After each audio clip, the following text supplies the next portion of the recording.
Bonjour, c'est Ursule encore. On est le 5 mai 2021.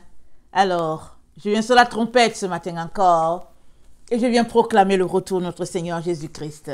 Amen et amen. Soyez bénis. J'espère que vous avez eu une bonne nuit et que vous êtes assez reposés ce matin. Amen. Alors, Dieu est tellement merveilleux, il est extraordinaire, notre Dieu. Quand nous dormons, il nous parle toujours. Quand nous sommes éveillés, il nous parle. Ça, c'est vraiment l'amour du Père. Amen. Alors, je vais élever son nom. Je vais bénir son glorieux nom. Mon Dieu, mon roi, je viens te dire merci. Parce qu'aujourd'hui encore, tu nous donnes un beau jour pour t'aimer, pour t'élever, pour te dire combien tu es bon. Quelle belle journée de pluie, Seigneur. Quelle journée grise, Seigneur. Mais dans toute chose, Seigneur, tout concourt au bien de ceux qui t'aiment. Je vais te louer, je vais t'exalter, parce que tu es bon, tu es merveilleux. Un jour de plus pour t'adorer, un jour de plus pour se repentir, un jour de plus pour mettre sa vie en règle avec toi. Que ton nom soit béni, que ton nom soit élevé au siècle des siècles. Amen. Voilà, je viens sur la trompette ce matin encore et je viens proclamer le retour de notre Seigneur Jésus-Christ. On est dans les temps où Jésus-Christ arrive. On est vraiment dans les dernières minutes des dernières minutes. Nous y sommes. Alors, il y a beaucoup de gens qui sont un peu perdus, qui sont un peu dans les nuages, qui doutent encore. Alors, moi, je viens vous encourager, amen, à ne plus douter. Si vous êtes de ceux-là qui doutent, ne doutez plus. Mais concentrez-vous à bâtir votre intimité avec le Seigneur, à être proche, et vous aurez la conviction. Parce que le Seigneur Jésus, il dit tout à ses amis. Amen. Si tu es l'ami du Seigneur, tu sauras dans quel temps nous sommes. Mais si ton cœur est partagé, un pied à gauche, un pied à droite, alors on comprend que tu ne saches pas très bien s'il vient ou pas. Mais si ton cœur est à 100% avec lui, il n'y a pas raison que tu ne saches pas qu'il vient. Tous ceux-là qui ont tout donné à Jésus savent qu'il vient. Et puis même, les gens se débarrassent de tout ce qu'ils ont parce qu'ils savent que on est dans les temps. Amen. Alors, je n'aimerais pas que tu puisses passer à côté de ce merveilleux événement. Je n'aimerais pas que tu puisses te retrouver à faire partie de ce groupe de chrétiens-là qui seront pris entre les mains de l'Antichrist. Parce qu'ils ne sauront pas où tourner, et ce serait grave. Mais alors que nous sommes là, que l'Antichrist n'est pas encore manifesté, et que nous savons qu'il va se manifester dans ces temps-ci, je nous encourage tous à mettre nos points sur nos i. Amen et amen. Alors aujourd'hui, j'étais couché, je dormais, et le Seigneur m'a donné 1 Timothée 1, amen, 14 à 15. Alors, je la porte, et on dit merci à notre Dieu qui est bon, qui sait nous encourager. Amen et amen. Alors, 1 Timothée 1. Et la grâce de notre Seigneur a surabondé avec la foi et la charité qui est en Jésus-Christ. Amen et amen. C'est une parole certaine et entièrement digne d'être reçue que Jésus-Christ est venu dans le monde pour sauver les pécheurs dont je suis la première. C'est Paul qui parlait et comme je suis en train de lire, alors je me mets à sa place. Mais j'ai obtenu miséricorde. Merci Seigneur. Afin que Jésus-Christ fit voir en moi, le premier, toute sa longue amitié, pour que je servisse d'exemple à ceux qui croiraient en lui pour la vie éternelle. Au roi des siècles immortel, invisible, seul Dieu, soit honneur et gloire au siècle des siècles. Amen et amen. Donc voilà. Alors, c'est une parole certaine et entièrement digne d'être reçue que Jésus-Christ est venu dans le monde pour sauver les pécheurs, dont je suis la première. Ça, c'est Paul qui est en train de parler ici. Et Paul nous dit, dans le même le même tronçon de paroles qu'on est en train de lire en ce matin, hein, il nous dit que nous sommes un exemple pour les autres. Alors, je ne sais pas comment tu te vois. Te vois-tu comme un exemple pour les autres? Parce que si tu te vois, ou bien si tu te voyais comme un exemple pour les autres, tu ferais très très attention à tes paroles et aux actions que tu es en train de poser. Tu ferais très attention. Parce que nous sommes un exemple. Quand les gens te regardent, qui est-ce qu'ils regardent? Est-ce qu'ils regardent Jésus? Ou bien est-ce qu'ils regardent le diable? Quand les gens te regardent, l'image de qui voient-ils? L'image de l'Antichrist ou bien l'image du Christ? Très important de répondre à cette question, n'est-ce pas? Alors, Paul nous dit qu'il était pécheur. Il était le premier, vraiment, des pécheurs. Nous savons tous ce qu'il faisait. Mais ce qui est merveilleux dans l'histoire de Paul, c'est que il est tellement humble qu'il se place parmi les premiers pécheurs. Et je pense que chacun d'entre nous devrions nous placer chacun comme le premier des pécheurs, comme l'avorton, comme une ordure, de la boue.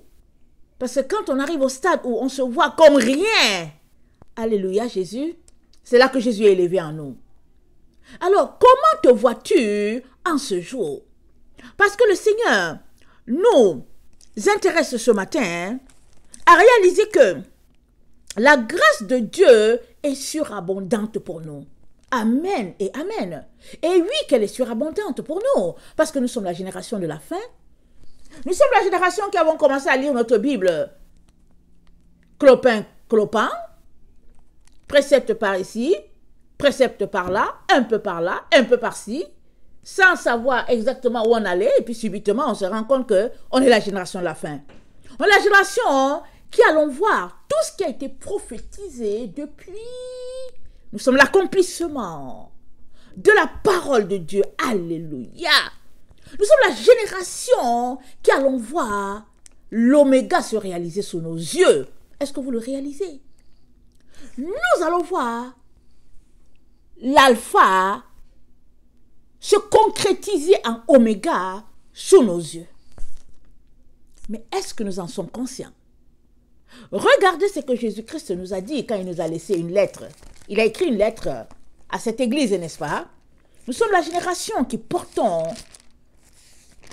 la marque ou bien l'étiquette de l'église de Laodicée. C'est comme ça qu'on nous a éduqués. Nous avons tous été éduqués dans Laodicée.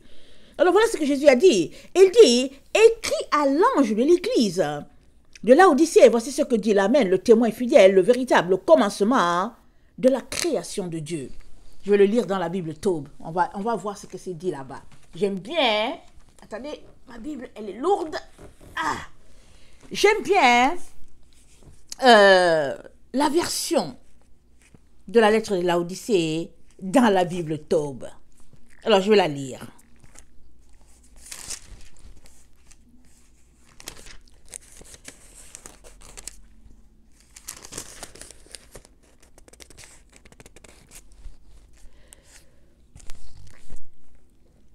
À l'ange de l'église de Laodicée, écrit, ainsi parle l'Amen, le témoin fidèle et véritable, le principe de la création de Dieu. Le principe, amen. Le principe, c'est-à-dire, il y a des règles. Quand il y a un principe donné, il y a du A, B, C. Et si tu marches selon ces principes-ci là qui sont décrits, les règles qui sont là, alors voilà la conclusion, voici l'aboutissement. Et Jésus s'annonce comme le principe de la création de Dieu. Il nous dit qu'il est celui-là qui a établi la base de toutes choses. Amen, avec Dieu le Père, bien sûr. Il a établi, et il s'annonce comme le commencement, celui qui a établi les règles, les normes, comment les choses devraient fonctionner. Jésus-Christ nous dit qu'il est ça. Amen. Il est cette personne-là. Et il nous dit qu'il est dans le principe de la création de Dieu. Et il dit, attendez, le témoin fidèle et véritable, le principe de la création de Dieu. Il parle juste de principe. Alors, quand on voit le mot principe, amen, je ne suis pas allé le regarder, Attendez, je vais regarder si je peux trouver une définition avec mon autre tablette. Gardez-moi une minute.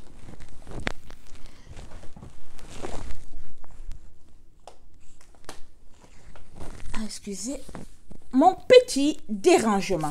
Amen, soyez patients. Ce ne sera pas long. Alors, on va regarder la définition de principe. Et on va voir si on obtient quelque chose. Ah, c'est un peu lent. Ok, principe.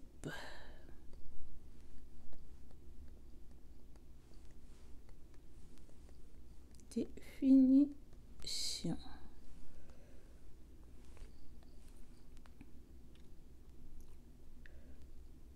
Ok. Le principe, ça se définit comme la didactique, la cause première active. Ça se définit comme le fondement, l'origine, la source. Voilà un peu ce que Wikipédia nous dit de la définition de principe. Amen. Alors, ça nous dit, c'est la cause, c'est le fondement, c'est l'origine de la chose. Alors, dans la Taube, ça nous dit seulement que Jésus dit seulement, je suis le principe de la création de Dieu. C'est tout ce qu'il dit. Mais dans la version du Louis II, ça nous dit, je suis le commencement de la création de Dieu. Il dit, il est celui qui commence la création de Dieu. Et la lettre à Laodicée, Laodicée c'est la dernière église à qui il écrit, et il dit à cette église-là qu'au fait, qu'est-ce qu'il est en train de dire à Laodicée? Il est en train de lui dire, parce que nous sommes la génération de la fin, nous sommes la génération de Laodicée. Et ça veut dire quoi? Que bientôt, le point final sera placé, amen, à la création divine. C'est-à-dire qu'au groupe des enfants de Dieu qui seront mis en sécurité. Comme je l'ai dit, le monde va continuer de fonctionner avec les récalcitrants et puis ceux qui n'ont pas obéi. Mais nous sommes dans le temps où le paquet de notre Seigneur Jésus lui sera apporté. Le paquet, c'est nous autres. Amen. Nous sommes dans ce temps-là. Il y a un groupe qui sera mis en sécurité. Nous sommes vraiment dans ce temps-là. Alors que toutes les hiérarchies, tous les anges, tout le principe, tout ce que Dieu a établi, alors que les choses, les gens, les anges, ceux qui nous ont dévancés, tout le monde est actif dans le monde spirituel pour que cet événement extraordinaire-là puisse se réaliser. Amen. Il y a un groupe qui est là, qui marche dans le leur et qui ne réalise pas qu'il sera laissé dehors. C'est l'église de Laodicée. L'église de Laodicée ne réalise pas qu'elle est à côté. Elle n'est pas en train de bâtir sur le fondement. Elle est juste à côté. Mais elle se convainc d'être dans la vérité. C'est ça l'histoire de l'église de Laodicée. Et c'est nous autres, c'est notre génération. Il est très important que tu le saches. On est Laodicée. Il n'y a pas une autre église sur la terre qui soit Laodicée. On est Laodicée. Toutes les dénominations confondues, on est Laodicée. Tu peux demeurer dans le leur en disant que non, nous autres là, on a comme principe, non, on a la base de notre formation est bonne, et puis on a A.B. Simpson, et puis on a ceci, on a cela. Tout ça là, c'est de la séduction. C'est du leurre. On est Laodicée. Peu importe le nom de ta dénomination, pentecôtiste, Assemblée de Dieu, Église des frères, Église de l'Alliance, Église, peu importe, on est Laodicée. Voilà notre paquet, on est Laodicée. Et Jésus nous dit, si tu veux bien finir, il dit alors, sache que je suis le commencement. Alléluia. Je suis celui-là qui a établi le fondement, la base, les normes de comment tu devrais bien finir. C'est ça qu'il est en train de nous dire. C'est pourquoi il dit, je suis le principe de la création de Dieu. Si nous voulons bien finir et que nous ne voulons pas le début, je ne sais pas comment nous allons finir. Et dans le temps dans lequel nous sommes, si nous voulons finir bien, nous devons retourner au jardin d'Éden et voir ce qui s'est passé là-bas et réaliser que Apocalypse 12, c'est la conclusion de Genèse 3, verset 15. On doit le réaliser. Et si on le réalise bien, si on prend conscience, on va réaliser que si on fait pas attention, on va passer tout simplement à côté. Hein. On va passer à côté et on va refaire l'erreur qu'a commise Ève et même on va faire pire. Parce que c'est dit que la femme va écraser la tête du serpent. Alléluia, merci Seigneur. Mais il y a des gens qui vont passer à côté, qui vont dire non, c'est une femme, elle n'a pas le droit, et puis et puis ben voilà. Alors, le Seigneur nous dit en ce jour que pour bien finir, il faudrait que tu retournes au commencement. Et ça, c'est une information pour chacun d'entre nous. Alors, 1 Timothée 1, que nous étions en train de lire, et qui nous a amenés là où nous sommes rendus, nous dit que la grâce de Dieu, pour nous, a abondé et est abondante dans le temps dans lequel nous sommes. Vraiment. De réaliser que nous allons clore la boucle. Nous allons boucler la boucle, si on peut le dire comme ça. De le réaliser. Mais est-ce que nous allons faire partie de la boucle? Serons-nous dans l'enceinte de la boucle? Ou bien serons-nous laissés dehors? Et je viens te parler ce matin pour que tu ne sois pas laissé dehors. Je viens t'encourager à tout faire pour ne pas être laissé dehors. Descends d'abord de ton piédestal. Descends. Va à terre. Non, par terre. Allez, mets-toi par terre. Descends. S'il te plaît, descends. Là, dans la boue, là, par terre, en train de pleurer, attrapant les pieds de Jésus, là. C'est comme ça qu'il va te relever. Mais si tu restes là debout pour dire, ah ouais, Jésus, et tu mets les mains en l'air, Jésus. En tout cas, calme-toi, hein. Calme-toi. Je te dis pas de pas adorer Dieu, hein. Mais avant de l'adorer, là, assure-toi que il n'y a pas autre chose là qui est à côté, t'empêchant de connecter à ce Dieu-là. Parce que ce serait grave que nos yeux soient en train de voir, mais que nous soyons laissés dehors. Ce serait grave.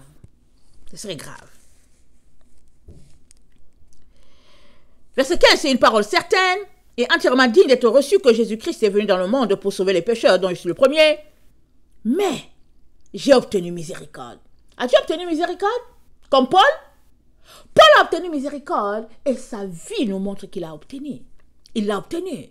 Mais ta vie à toi, est-ce qu'elle témoigne de la miséricorde que tu as obtenue? Ou bien, as-tu juste obtenu miséricorde par tes lèvres et que ta vie même nous dit le contraire? As-tu obtenu miséricorde? Parce que Paul dit que j'ai obtenu miséricorde afin que Jésus-Christ fût voir en moi le premier, toute sa longanimité, pour que je servisse d'exemple à ceux qui croiraient en lui pour la vie éternelle. Et tu es un exemple. Quand les gens te voient, est-ce qu'ils disent seulement, oh non, vraiment, celui-là c'est un enfant de Dieu? Est-ce qu'ils courent vers toi parce qu'ils veulent que tu leur donnes Jésus, ou bien il n'y a rien là? Ils te regardent et puis tu es comme tout le monde, tu es comme Laodicée. Tu es comme tout le monde, tu es Laodicée, voilà. Tu es Laodicée. Et Laodicée, Jésus-Christ a dit à Laodicée, je te vomis de ma bouche. Je peux pas t'utiliser. Tu n'as rien. On peut pas boire. Tu n'es pas froid. On peut pas laver quelque chose avec. Tu n'es pas chaud. Tu es juste tiède. On vomit. C'est tout. C'est bizarre. J'ai reçu un mot tantôt. Excusez-moi. Alors,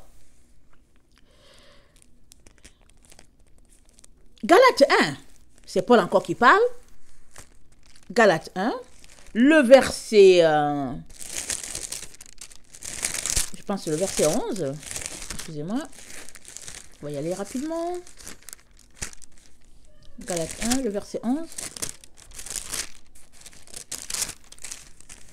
Paul nous dit ceci. Je vous déclare, frères, que l'évangile qui a été annoncé par moi n'est pas de l'homme. Car je ne l'ai pas reçu ni appris d'un homme, mais par une révélation de Jésus-Christ.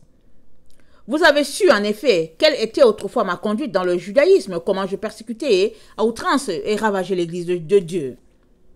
Et comment j'étais plus avancé dans le judaïsme que beaucoup de ceux de mon âge et de ma nation, étant animé d'un zèle excessif pour les traditions de mes pères. Mais lorsqu'il plut à celui qui m'avait mis à part dès le sein de ma mère et qui m'a appelé par sa grâce, de révéler en moi son Fils, afin que je l'annonçasse parmi les païens. Aussitôt, je ne consultai ni la chair, ni le sang. Et je ne montai point à Jérusalem vers ceux qui furent apôtres avant moi, mais je partis pour l'Arabie, puis je revins encore à Damas. 3 ans plus tard, je montai à Jérusalem pour faire la connaissance de Céphas, et je demeurai 15 jours chez lui. Mais je ne vis aucun autre des apôtres, si ce n'est Jacques, le frère du Seigneur.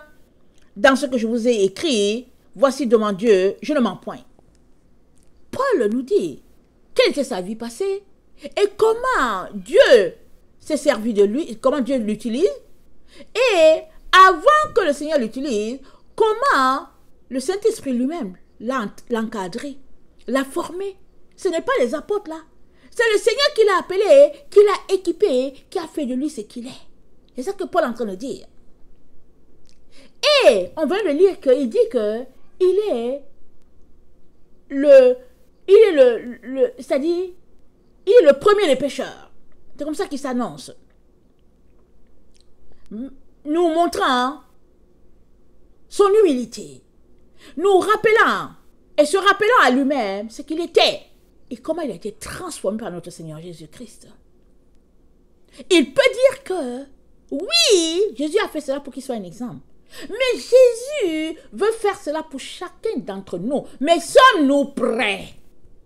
Sommes-nous prêts? Imaginez une personne comme Paul, vraiment ami des pharisiens, encouragé par ça. Il avait une lettre. N'oublions pas que c'est ce Paul-là qui était là alors que les gens déposaient les habits sous ses pieds alors qu'ils étaient en train de lapider Étienne. Paul a été témoin d'Étienne. Imaginons ce Paul-là. Quelle personnalité il était. Respecté des rabbins. Mais quand il a rencontré Jésus, fini. Tout cela n'avait plus de valeur. Rien. Et pire, ceux-là qu'il avait aimé le détestaient désormais. Il le cherchait pour le tuer. C'est pour cela qu'il a fini ses jours en prison. Mais tout cela, Paul a regardé ça comme de la boue à ses pieds pour être la lumière ou bien la pierre que Jésus voulait utiliser jusqu'à notre génération. Pour être l'exemple que Jésus-Christ voulait montrer. Il a tout laissé. Tout. Il n'était plus rien. Mais toi là, qui m'écoutes là, qu'as-tu laissé pour ton Seigneur? De quoi t'es-tu dépouillé? Toi qui m'écoutes là, où passeras-tu ton éternité? Toi qui dis que tu es enfant de Dieu, qui ne veux pas laisser tes acquis et tes avoirs. Où passeras-tu l'éternité? Où? Que veux-tu faire vraiment de ta vie? Que veux-tu?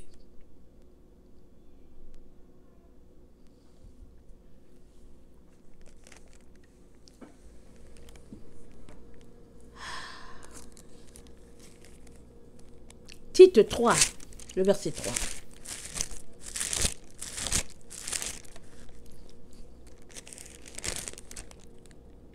Car nous aussi, nous étions autrefois insensés, désobéissants, égarés, asservis à toute espèce de convoitise, de volupté, vivant dans la méchanceté et dans l'envie, dignes d'être haïs et nous haïssant les uns les autres. Mais lorsque la bonté de Dieu notre Seigneur et son amour pour les hommes ont été manifestés, il nous a sauvés, non à cause des œuvres de justice que nous aurions faites, mais selon sa miséricorde, par le baptême de la régénération et le renouvellement du Saint-Esprit. Combien le Saint-Esprit est-il actif dans ta vie? Quelle est la place que tu laisses au Saint-Esprit pour qu'il fasse son œuvre pleinement en toi? Quelle est la place que tu laisses au Saint-Esprit? Jésus a dit, je ne vous laisserai pas orphelin. Je vous donnerai un autre consolateur pour qu'il demeure éternellement avec vous. L'esprit de vérité que le monde ne peut recevoir. Mais toi et moi, le Seigneur nous l'a accordé. Mais est-ce que tu l'as reçu? Est-ce que tu laisses le Saint-Esprit travailler en toi pour que tu sois cet exemple-là que Dieu va présenter? Oh, pour dire, voilà mon modèle. Rappelez-nous Job. Dieu a convoqué ses enfants. Hein. Satan aussi est venu parmi. En tout cas, les enfants n'ont rien dit. Est-ce qu'ils ont vu Satan et puis non, ils ont eu peur? Qu'est-ce qui s'est passé? Mais Dieu a dit, d'où viens-tu? Satan a dit, je viens de me promener de par la tête. Dieu dit, est-ce que tu as vu mon serviteur Job? Satan dit, mais c'est parce que tu t'occupes de lui. Et puis bon, voilà, et puis bon, voilà. Et Dieu dit, touche pas, hein. Prends ses biens, mais touche pas. Satan est venu, il a frappé Job. Et il est retourné encore. Dieu a dit, hey, touche pas à son âme, hein. Job a été livré. Maladie et tout cela. Et j'ai lu dans un livre hébraïque, ou bien j'ai écouté un rabbin, je ne me rappelle plus. Apparemment, Job aurait souffert 30 ans. 30 ans de souffrance dans l'état où il était, où il se grattait comme les tessons là, il prenait le tesson de bouteille, il prenait un tesson, pardon, pour se gratter. Il va qu'il se grattait jusqu'aux os. Job a tenu. De telle sorte que Dieu dit, as-tu vu mon serviteur Job? Dieu était content de son fils Job. Job n'a pas régné. Même si en ce temps le Saint-Esprit n'était pas encore actif, le Saint-Esprit était actif dans la vie de Job. On le voit, on voit les propos, il suffit de lire Job. Même si ses amis sont venus parler contre Job, mais c'est Job, ses amis disaient des paroles vraiment remplies de beaucoup de sagesse. Job n'a pas renié le Seigneur, malgré les épreuves. Il a tenu jusqu'au bout. Mais toi, à quoi as-tu renoncé pour faire la place à Dieu, pour que ton corps, que le temple du Saint-Esprit, soit ce récipient-là que Dieu aimerait tant remplir pour sa gloire. Il nous dit dans sa parole que il y a des vases d'honneur, d'or, d'argent, d'argile aussi, des vases de ville. Seras-tu un vase de ville? Un vase de terre qui n'aura servi à rien qu'à être brûlé à la fin. Auras-tu été ce vase-là? Je ne te conseille pas de l'être. Et pour cela, tu as besoin de réaliser la grâce de Dieu manifestée en Jésus, comme Paul entend nous décrire. Ce n'est pas la grâce bon marché dont on nous parle là, où chacun fait ce qu'il veut, et puis même ceux qui ne sont pas appelés enseignent, et puis n'importe quoi. C'est pas de ça qu'il est question. Es-tu de cela qui chérit la grâce de Dieu, la prend vraiment comme le plus beau cadeau de la vie et fait tout pour que le récipient que tu es soit complètement transformé à la gloire de notre Dieu, de telle sorte qu'il soit content de présenter au monde entier, amen, son enfant qui est un exemple. 1 Jean 2, le verset 27.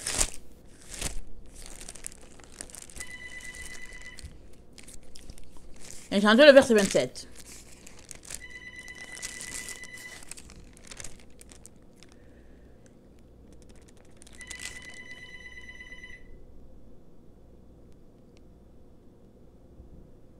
Je vous ai écrit ces choses au sujet de ceux qui vous égarent. Pour vous, l'onction que vous avez reçue de lui demeure en vous, et vous n'avez pas besoin qu'on vous enseigne. Mais comme son onction vous enseigne toutes choses, et qu'elle est véritable, et qu'elle n'est point un mensonge, demeurez en lui selon les enseignements qu'il vous a donnés. Demeurez en lui. La seule manière pour toi et moi d'être un récipient d'honneur, c'est de demeurer dans la parole de Dieu, selon les enseignements de notre Dieu, via la personne de Jésus-Christ et puis les apôtres. Jésus-Christ est notre sauveur. Jésus-Christ, c'est Dieu sur la terre. Jésus-Christ, c'est celui qui est venu il est venu nous révéler le Père. C'est la lumière qui a brillé dans nos ténèbres. Et il s'est révélé pour que nous puissions goûter et vivre sur cette terre comme les enfants de lumière, comme le sel de la terre. Mais est-ce que c'est comme ça que nous vivons? Est-ce que c'est comme ça que tu vis? Ou bien, es-tu de ceux-là qui a peur des hommes? Je te dis une chose, hein. Là où nous sommes là, si tu continues encore de suivre les gens, la Bible dit tu es maudit. C'est pas Dieu qui t'a maudit. La Bible dit tu es maudit. Tu vas arriver comment? Comment vas-tu arriver à cet endroit-là? Comment? Je ne sais pas. Comment vas-tu arriver? Ce n'est plus le temps de suivre quelqu'un, hein. C'est pas grave, ils n'ont qu'à t'insulter. C'est pas grave. Moi, on m'insulte tout le temps. Tout le temps. Je suis insulté. Pas le temps. Je n'ai pas le temps. Écoutez. Ça va pas? On a insulté Jésus et tu veux pas qu'on t'insulte? Mais ça va pas, non? Si Jésus a été insulté, on va t'insulter. Et les gens qui vont t'insulter, c'est les gens qui n'ont pas l'Esprit de Dieu. C'est pas compliqué. S'il y a quelqu'un qui m'insulte ici, peu importe, c'est parce qu'il n'a pas l'Esprit de Dieu. S'il y a quelqu'un qui passe son temps à parler de moi négativement, c'est parce qu'il n'a pas l'Esprit de Dieu. C'est pas compliqué, je n'ai même pas le temps. Je n'ai même pas le temps. Je dois avancer avec ce que Dieu m'a confié, annonçant à quiconque qu'il n'y a plus le temps. Tant pis pour les autres qui se perdent, qui sont dans l'illusion, qui croient qu'ils connaissent. Non, tant pis. Tant pis. Mais toi, tu dois avancer pour avoir ton corps transformé en véritable lumière, en une boule vraiment de lumière pour la gloire de Dieu. Maintenant, quand tu seras transformé, maintenant, tu te tourneras pour voir où sont les autres là qui se moquent de toi, si tu peux faire quelque chose pour eux. On n'avance pas en groupe depuis quand? Je ne sais même pas qui a enseigné ça aux gens. Les gens veulent avancer en groupe, mais depuis quand? Quel est le jour? Dieu a dit, de deux personnes qui seront sur le lit, l'un sera pris, l'autre laissé. Mais c'est qui est souvent sur le lit? C'est monsieur et madame. De deux personnes qui seront au champ, l'un sera pris, l'autre laissé. De deux femmes qui moudront, l'une sera prise, l'autre laissée. Est-ce que Dieu est en train de dire que il a déjà choisi que, voilà, telle sera prise et puis l'autre, il va la laisser? Non. Dieu est en train de nous dire tout simplement que on ne marche pas en groupe. C'est ça qu'il est en train de nous dire. Il est en train de dire que c'est à chacun de se battre pour arriver. Et c'est que si deux personnes sont là, ils dorment sur le même lit, et que les deux se battent, alors ils vont arriver. Mais s'il y a un qui se bat et que l'autre ne se bat pas, tu laisses l'autre, tu dois arriver. Tu es sorti seul, non? Pourquoi veux-tu prendre l'autre à tes pieds comme, comment on appelle ça, un boulet? Il y a des personnes qui sont tout simplement des boulets.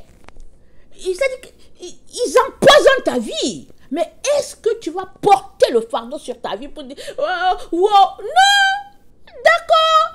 La personne ne veut pas avancer, laisse-la, avance. Quand tu seras arrivé sur la montagne, tu pourras aider la personne. Mais tu n'es pas en train de traîner la personne comme un boulet là. Souvent la personne est plus lourde que toi. Tu la traînes, mais vous allez arriver quand? Vous n'allez jamais arriver. Titre 2, le verset 12.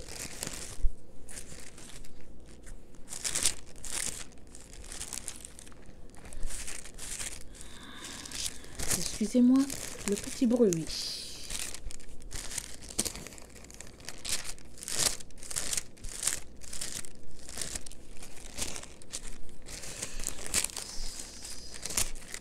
Excusez-moi. Mon passage, ça colle et puis je l'égare. Éphésiens, je m'en vais tranquillement chercher mon titre.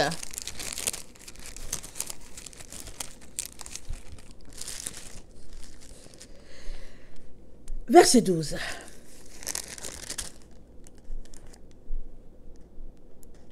Car la grâce de Dieu, source de salut pour tous les hommes, a été manifestée.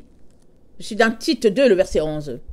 Elle nous enseigne à renoncer à l'impiété et aux convoitises mondaines et à vivre dans le siècle présent selon la sagesse, la justice et la piété. En attendant la bienheureuse espérance et la manifestation de la gloire du grand Dieu et de notre Sauveur Jésus-Christ, qui s'est donné lui-même pour nous afin de nous racheter de toute iniquité et de faire un peuple qui lui appartienne, purifié par lui et zélé pour les bonnes œuvres. Dis ces choses, exhorte et reprends avec une pleine autorité, que personne ne te méprise. Que personne ne te méprise. Au fait, tu peux laisser les gens te mépriser ou pas. Le choix est pour toi. Mais la Bible dit, ne laisse personne te mépriser. Ça veut dire quoi? Ça ne veut pas dire qu'ils ne peuvent pas t'insulter.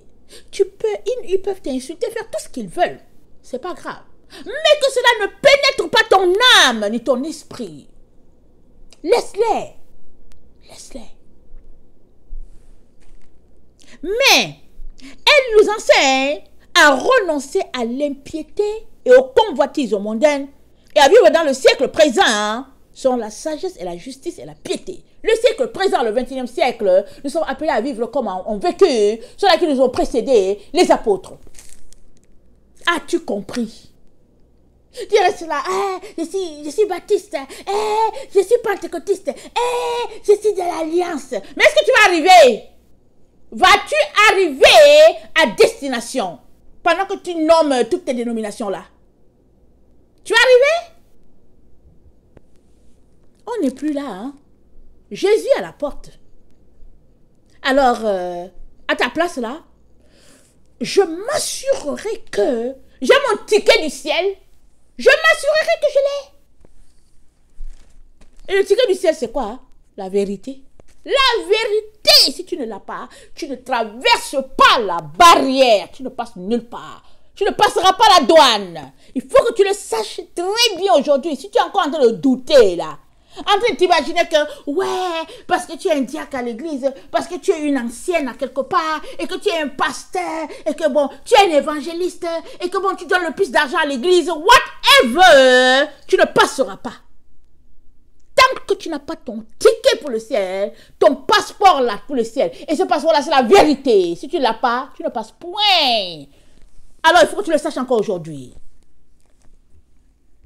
Tu es un exemple pour quelqu'un sur cette terre. Le réalises-tu? Et es-tu en train de vivre pour être cet exemple-là? Te dépouillant des œuvres de la chair et revêtant les œuvres de l'esprit. Es-tu en train de faire cela?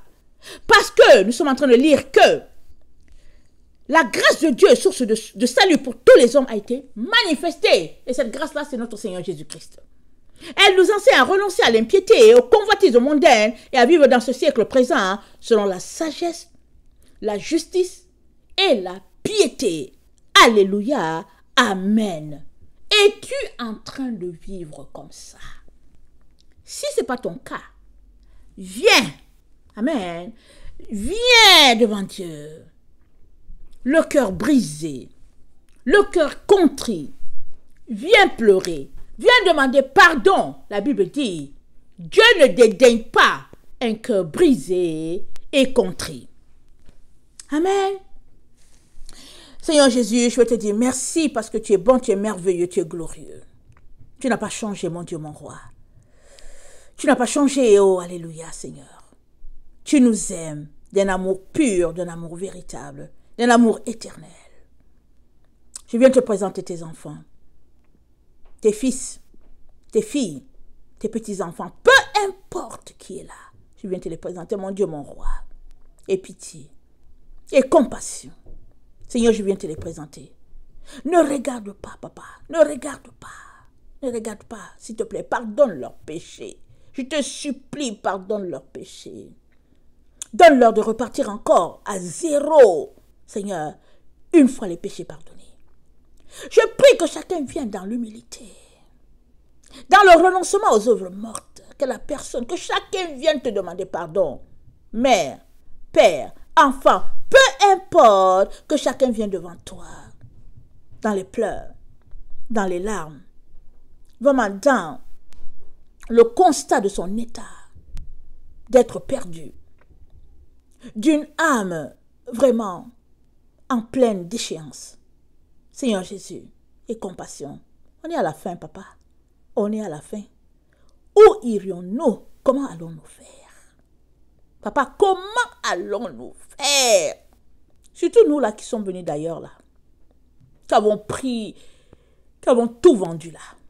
On a tout vendu. On a pris l'avion. On est parti au pays des Blancs. Nous voici là. Bien ici là. On ne peut pas repartir.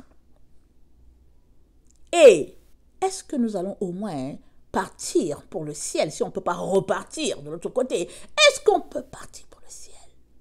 Seigneur, je prie pour chacun et compassion et pitié de tes enfants. Seigneur, donne à tout un chacun de laisser aller ces diplômes-là, cet argent-là qu'ils sont venus chercher. Mais qu'ils réalisent que tout cela, ça ne leur sert à rien si leur âme n'est pas en sécurité. Mon Dieu, mon roi, que je ne sois pas un obstacle pour eux. Mon Dieu, mon roi, que je ne les empêche pas d'aucune manière par ma vie de péché. Seigneur, je prie. Seigneur, qu'ils viennent jusqu'à toi. Et regarde, Seigneur, leurs désirs, leur soif de te connaître, de demander pardon, d'aller de l'avant, d'être un exemple. Seigneur, viens effacer leur transgression. Ta parole dit, si mon peuple sur qui a invoqué mon nom s'humilie, prie et cherche ma face. Si se détourne de ses voies, je l'exaucerai des cieux. Son pays, je guérirai. J'effacerai son péché et son pays, je guérirai. Je prie pour tout un chacun qui est en train de m'écouter. Accorde cette grâce, Seigneur, à ton fils, à ta fille, Seigneur, à chacun, afin de repartir à nouveau avec toi. Papa, inscris leur nom, je te supplie. Écris leur nom dans le livre de vie. Je t'en supplie, papa. Écris le nom de chacun, je t'en supplie. Et qu'ils ne se perdent pas, mon Dieu, mon roi. Aie pitié, aie compassion, mon Dieu. Aie pitié, sauve Jésus. Sauve, Seigneur. Sauve, oh Jésus. Et merci, Seigneur, de leur accorder le Saint-Esprit en abondance, afin qu'ils puissent vivre cette vie-là. Enfin qu'ils puissent la vivre, renonçant aux convoitises de ce monde et marchant selon l'Esprit de Dieu. Que ton nom soit béni dans chaque vie en ce jour, le 5 mai 2021. Au nom puissant de Jésus. Et le peuple de Dieu dit Amen et Amen. Donc voilà, je vous aime beaucoup. Et Dieu, davantage. Maranatha, Jésus revient. Amen et Amen.